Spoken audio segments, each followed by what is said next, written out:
Okay, I have a new deck to show. I was shopping on Amazon. Why was I on Amazon? Why do I do this to myself? And all of a sudden I got down a rabbit hole and I bought an interesting book, which I could show you, but I don't have it here right now. But I did buy this deck. It came out last year, 2020, called the Byzantine Tarot. Apparently it was published before, but it's kind of given it new life. And I was looking at it last night, and it's quite lovely. So I want to show it to you. This is the box. It's something you would put on a bookshelf for sure. It's big box. Cards aren't as big as the box. That's which is a good thing. And it comes with a book. Nice book. Matches the box cover. Has some pictures of the various majors. And then the book is quite nice. It is not color, it's violet and white. And we'll read one of the cards here. They have, like for the majors, they have the picture in two colors. In traditions, the reading, normal reading. And then they have this tesserae. Tesserae? I'm not sure what that means. These are kind of like keywords. Keywords down here. So we'll go through this and maybe do a quick little layout of what the cards look like. Now, it reminds me a little bit of, it isn't like the Golden Tarot by Cat Black, but it's that same vibe. But it's not as well researched, or not as, it didn't have all those collage elements. That deck is an amazing deck, that a Golden Tarot. So here it is. People were complaining about the cardstock, which I don't think is bad. I mean, it's not terribly thick, I guess, but these are easy to shuffle. And they're large cards, which is, so-so. Let's see, this is glaring here. I don't like that. Let's put this over here. Oh, but I may need the book. Let's put this over here. Okay, so we're just going to go through the deck, and there's no gilding or anything, and here's the back. No, that's not the back, that's the front. I know what I did. I put the majors in a different spot. So here are the backs. They're pretty. They're matte, which is very pretty. They seem like they're not matte, but they are. They seem like they're real goldy, but they're not goldy. Okay, let's go through them. And let's get this set up so we can get a nice view of them. They're tarot card size. This is the Holy Fool. Magus, the magician. Sophia is the high priestess. They do have the numbers, the Roman numerals. The Empress. You know how pretty these are. Number 3. Now they do have the borders, but the borders are, they seem to fit very well in this. They're very discreet. They're very small, very fine, intricate borders. And they're different colors. So it's a nice looking deck. I think it's really sharp. Empress Emperor. Got this on Amazon. I think it was $29. Or was that the book that was $29? Yeah, it's in the 20s, $20 or something. I spent 20 on each, 20-some dollars on each. The Emperor. The Patriarch. Again, you see how all the borders are different, which I really like. The Lovers. And it's a Rider-Waite-Smith deck, which I before I did look at it, tried to find a copy of it online, because I wanted this to be a Rider-Waite, because I think that's a nice combination. The old deck, an old looking deck, but with the Rider-Waite. The Chariot. Justice is number 8. It almost feels like there's gilding, but there isn't. It's just really, really pretty the way they did it. And these are matte cards. But Hermit. It's a nice Hermit. Wheel. Fortitude. Strength. No, yeah, strength. The Hangman. Death. It's kind of interesting, the death and the rebirth. You see that in this card. Temperance.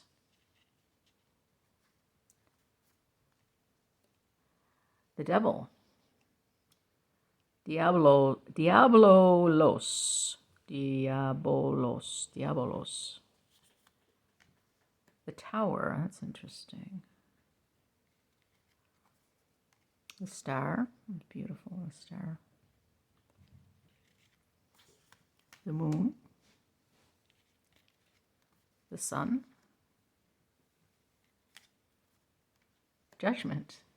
That's interesting. That's a pretty card.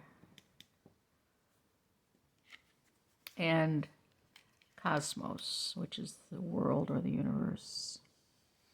Let's look up judgment in the book. See what it has to say. Let's look this one up. That's kind of cool. I've never seen a judgment like that with the ladder heading up. And judgment, they say. So here you have the book. So it has a picture. It's in gradient color, like a violet and a white. Then there's the traditions, and then there's the reading, and then here's the keywords. Tesserae. Just read. So it goes. Let's look into a little bit of the traditions. The 12th century image that inspired the symbolism of this card illustrates a famous 7th century text known as the Ladder of Divine Ascent, written by the monk John Climacus. This treatise lists the precepts of the spiritual life in a series of aphorisms, one for each of the 30 rungs of the great ladder that ascends from earth to heaven. Despite its overly Christian imagery, this perfectly describes the desire of humanity to transcend the everyday and climb toward a higher level of understanding. The Byzantines would have read this on more than one level, perceiving it not just as a parable of darkness and light, but also as those moments of transformation that occur in the lives of every human being. Most traditional decks depict this card with an angel blowing a trumpet to awaken the sleeping dead to rise and follow him to heaven. In the context of the tarot, this image is most uniquely Christian one, as this is the only religion that suggested the dead would arise in their physical bodies.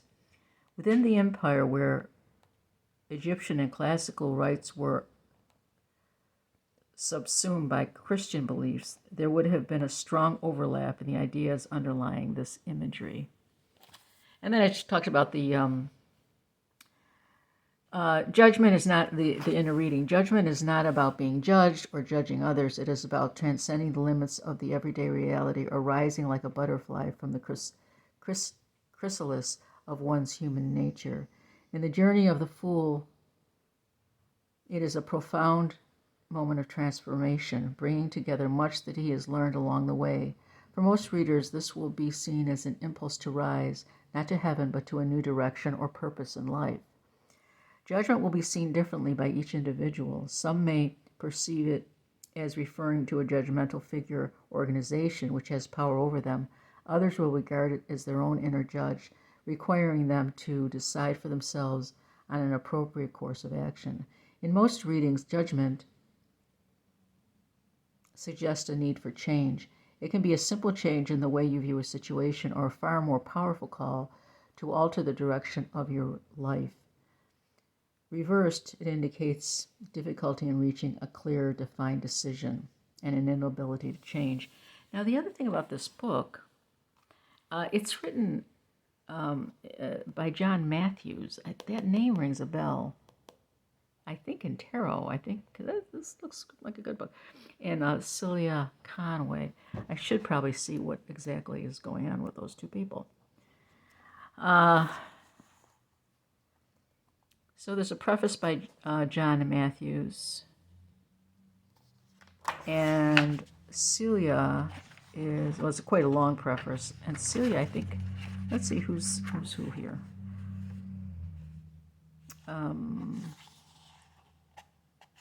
Okay. This is by Red Feather puts this out, and not sure who did the art. I'm not sure who did what on this book, but they're both credited with the copyright. Okay, so that is the majors, and now we're going to take a quick look at the minors and maybe do a little. I'm not going to read, but I think I'll just show the cards as they're laid out. We are beginning with the coins for some reason, but that's okay. Doesn't matter really. Ace of Coins. Two of Coins. Three of Coins. Now these have the same borders. I don't know if they have the same borders for each of the suits. No, each suit is different. Three of Coins. Four of Coins. I like the pictures. They're Rider-Waite-Smith, but they're different. Yet they're Rider-Waite-Smith. Five of Coins. Six of Coins. Seven of Coins. So you definitely can, segue over to this deck very easily if you read Rider-Waite-Smith. Eight of Coins. Nine of Coins. 10 of Coins. The Page of Coins. The Knight of Coins. The Countess of Coins. That's a pretty card. And the King of Coins.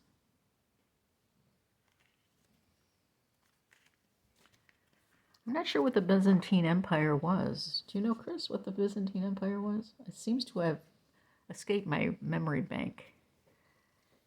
I'm not sure what years those were, the Byzantine. That was like Constantinople and like that area. After Rome, and then Eastern Europe, I guess. More strict Catholic? More stricter? Really? Huh. Oh. Well, this is something you'll have to find out on your own. Research. Oh, Google, Wikipedia.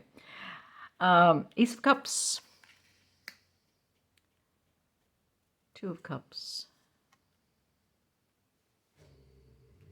It's a mini, we call that the mini lover's card, and that kind of shows that. What is it about this deck? It's just charming. Three of Cups. Four of Cups. She's got a great expression on her face, like she's seeing herself in the mirror. She's not so crazy about herself. Five of Cups. There's three here, and then they're both holding one. I guess that's the five. Six of Cups. Seven of Cups. Eight of Cups. Nine of Cups. 10 of Cups. There's finally the rainbow. Page of Cups. Knight of Cups. Countess of Cups. And the King of Cups. Nice complementary pictures.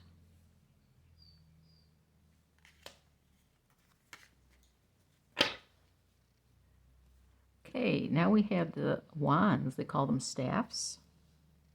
Still have the Hand of God. That's a pretty card. I like that.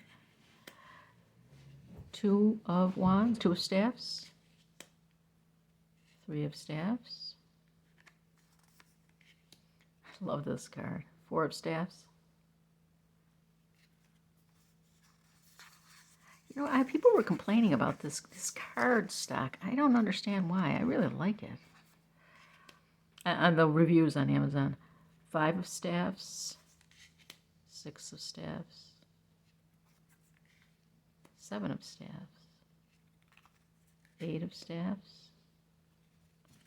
Nine of staffs. And 10 of staffs.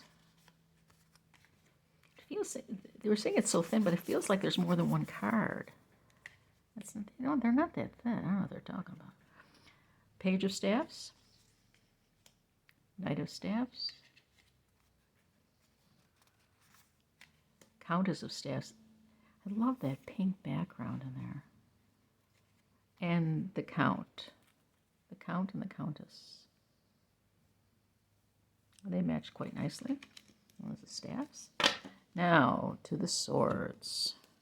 Ace of Swords. Two of Swords. Three of Swords. Four of Swords. Five of Swords. That's interesting. Six of Swords. Different. I mean, you don't see any water with this. But he is on a journey. Seven of Swords. They could definitely be read intuitively. There's enough there's a lot of pictures in here, so you could read, you know, the whole thing or parts of it, or it'd be nice to read intuitively. Eight of Swords. Nine of Swords. And the Ten of Swords.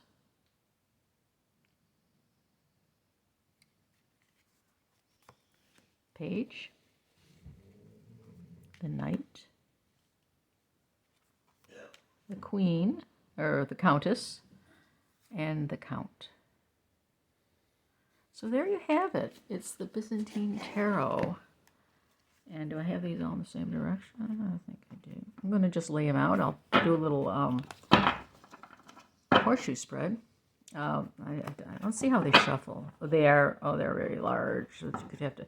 I'd probably have to do them more like this.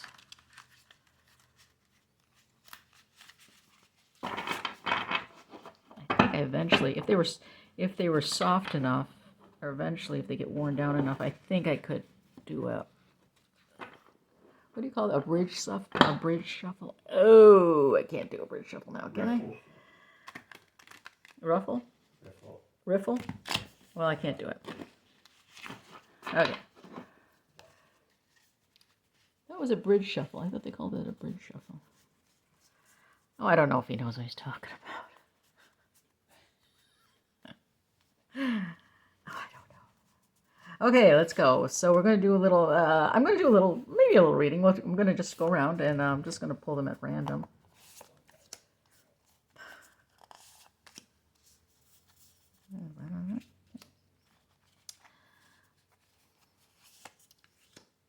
I've been reading some interesting books on magic and tarot and all that stuff. It's pretty interesting. I haven't done a video about it though. And then I'm going to pull something. Will be the tenor of the reading will be this card. So let's see what the reading is about. Whoa, sorry about that. The reading is about the Five of Staffs. So we got some conflict going on. So this is about conflict in my world, how I'm going to deal with conflict in my world. Oh boy. Well, okay. In the past, the Knight of Coins, practical knight. In the past, I've been dealing with things, I guess. Well, so current situation, the Chariot. I have to ready to go forward with my conflict. This is the Hidden Influences, the Countess of Cups. So I have a lot of good juju going on behind all this situation, this strife, and my dog has been very sick. I think that's what we're talking about here. And then this is what do you call it? Handicaps. There's another word for it. Can't think this morning. The Countess of Swords. What I'm up against is the Countess of Swords. And then here's a community card with the Two of Cups, which is community, you know, yeah. Support. Current situation, what I'm doing is Three of Coins. Consulting with other people, I'm certainly doing that with vet and everything. And the outcome, the Wheel. Things will happen. Whatever happens, happens. So there's not much I can do. The dog is really sick. Anyway, so that's what they look like when you lay them out. And I think I have them all in. No, I don't. Let's just push them up a little bit and over. So it is kind of nice. I think if you were to give a reading, well, a reading for yourself or a reading for someone else, it would be very pretty, very unique cards. And yet very readable, I think. The book is good. I like that book. I like what they said about the Judgment card. It's all about what I like. Well, it's all about what you like. Depends on what you like. Depends what I like. It's all a very, Chris and I were talking about chaos magic and what that is.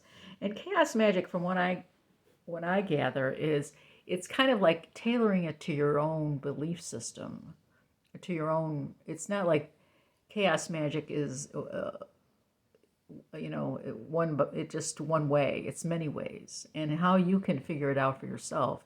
That's what makes it chaotic. It's very individual. Is that what you get the impression of? That's pretty close. I must be wrong. What do you think it is? That's pretty close. It's pretty close. Yeah. So it sounds so dramatic, chaos magic, but it's really finding your own way in whatever belief system you have, and whatever you want to believe, and whatever you feel is the right way to live your life with the most success and enjoyment, and whatever you prioritize. Anyways, that's it for today. I think I went on a little bit more than I should have. Very opinionated today. Okay, have a great day, and see you soon.